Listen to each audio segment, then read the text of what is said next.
Assalamualaikum warahmatullahi wabarakatuh. Perkenalkan, nama saya Muhammad Alfi Dwi Tama dengan NPM 101201229 dari kelas C5 Manajemen. Di sini saya akan menjelaskan tentang Marifatullah. Bagian pertama, Ahamiyatu Marifatullah. Urgensi mengenal Allah. Definisi, Marifah berasal dari kata arafah, yarifu, marifah, yang berarti mengenal. Dengan demikian, Marifatullah berarti usaha manusia untuk mengenal Allah baik wujud maupun sifat-sifatnya. Marifatullah tidak dimaknai dengan arti harfiah semata, namun Marifatullah dimaknai dengan pengenalan terhadap jalan yang mengantarkan manusia dekat dengan Allah, mengenalkan rintangan dan gangguan yang ada dalam perjalanan mendekatkan diri kepada Allah. Manfaat mengenal Allah, Makrifatullah. Yang pertama ada Al-Khalifah, yang kedua Tamkinuddin, yang ketiga Al-Amnu, yang keempat Al-Barokat, keberkahan yang melimpah, yang kelima Al-Hayatun Thayyibah, atau kehidupan yang baik, dan yang terakhir Al-Jannah, surga. Ciri-ciri dalam Makrifatullah.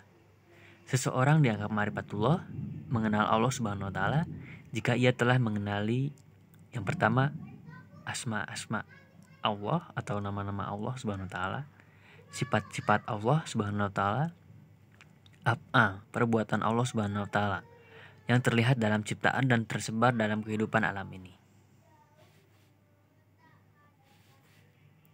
Kemudian dengan bekal pengetahuan itu, ia menunjukkan yang pertama sikap sidik atau benar dalam bermuamalah atau bekerja dengan Allah Subhanahu wa taala. Yang kedua ikhlas. Ikhlas dalam niatan dan tujuan hidup yakni hanya karena Allah Subhanahu wa taala. Yang ketiga, pembersihan diri dari akhlak-akhlak tercela dan kotoran-kotoran jiwa yang membuatnya bertentangan dengan kehendak Allah Subhanahu wa taala. Yang keempat, sabar atau menerima pemberlakuan hukum atau aturan Allah Subhanahu wa taala atas dirinya. Yang kelima ada berdakwah atau mengajak orang lain mengikuti kebenaran agamanya.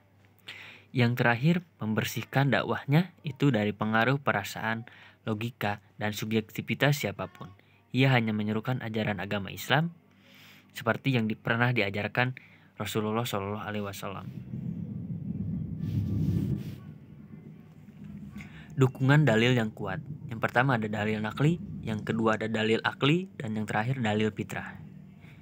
Kemudian figur-figur teladan dalam makrifat. Yang pertama Rasulullah SAW, dan yang kedua ulama amilun atau ulama yang mengamalkan ilmunya. Kemudian ada sarana-sarana yang mengantarkan seseorang pada makrifatullah. Yang pertama akal sehat, yang kedua para rasul, dan yang terakhir asma dan sifat-sifat nama Allah, sifat-sifat Allah Subhanahu wa taala. Cara mengenal Allah Subhanahu wa taala. Yang pertama, jalan yang dilalui bukan atas dasar petunjuk Islam. Yang kedua, jalan yang dilalui berdasarkan petunjuk Islam. Kemudian ada jalan penghalang dalam makrifatullah.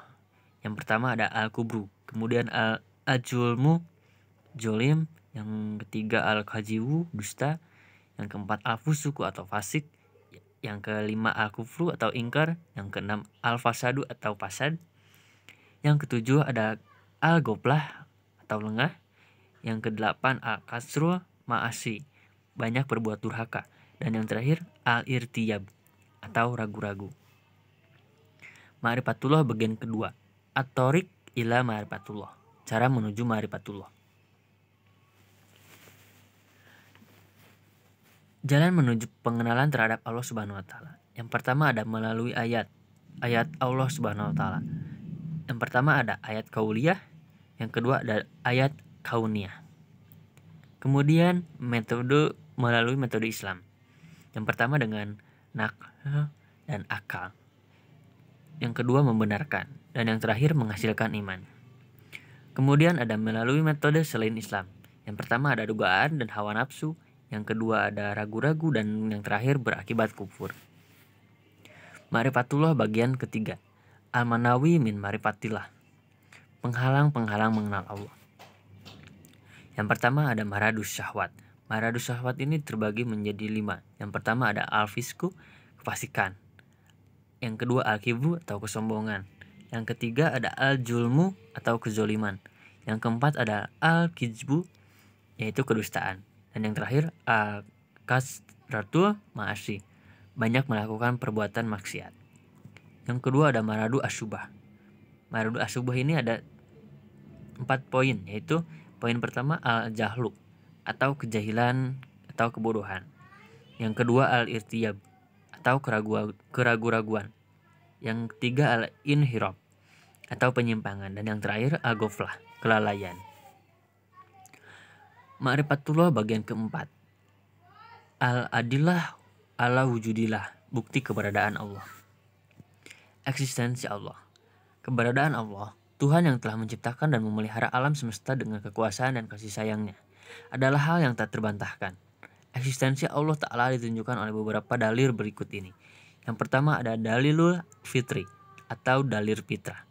Secara bahasa, fitrah artinya al-khilqah, yaitu keadaan asal ketika seorang manusia diciptakan oleh Allah. Fitrah adalah sifat azasi, dasar yang masih murni, yang belum terpengaruh oleh faktor-faktor eksternal. Kalau manusia dibiarkan dalam fitrahnya, tentu ia akan mengakui adanya zat maha hebat yang telah memberinya rezeki, menghidupkan dan mematikannya.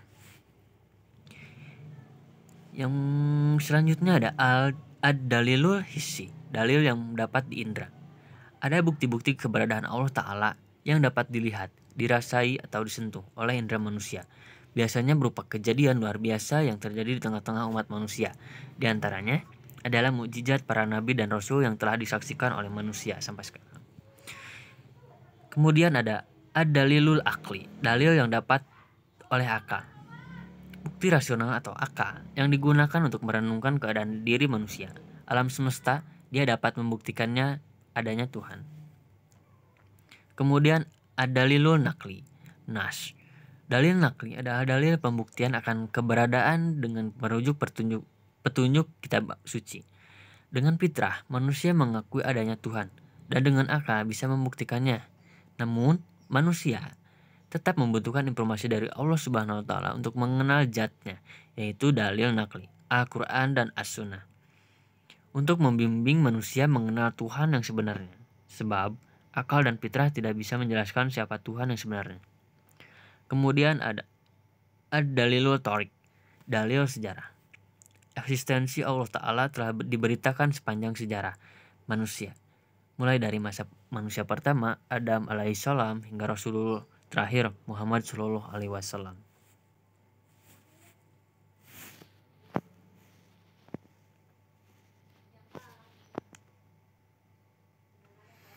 Mungkin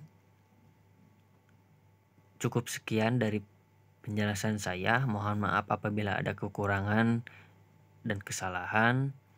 Wassalamualaikum warahmatullahi wabarakatuh.